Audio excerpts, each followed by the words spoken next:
ছেলেরা তোমাদেরকে আলাদা বলি, বাবা, এশার নামাজ পড়লা না, ফজরের নামাজও পড়ো না, এই অবস্থায় রাত্রে শুইতে শুইতে মোবাইল দেখতে দেখতে নারী ছবি, উলঙ্গ নাচ গান দেখতে দেখতে যে ঘুমায় গেলা, শরীর তো বীর্যপাত হইছে, হারাম দৃশ্য দেখলে তো শরীরটাও তো নাপাক, সেজদাও দিলা না, নামাজও পড়লাম।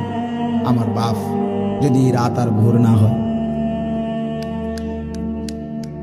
যদি আর ঘুম না ভাঙে, যদি একটা বোমার আঘাতে তুমি উড়ে যাও, কি হবে তোমার? ইনসাফ করো, তোমার মৃত্যুটা কিসের উপরে হবে? তোমার আখিরি আমল কি হলো যে যার কপালে একটা সেজদা নাই, যার শরীর নাপাক, যার শেষ আমল হলো নারী, মোবাইলের অস্থির দৃশ্য, এই অবস্থায় তোমার মৃত্যু হলো।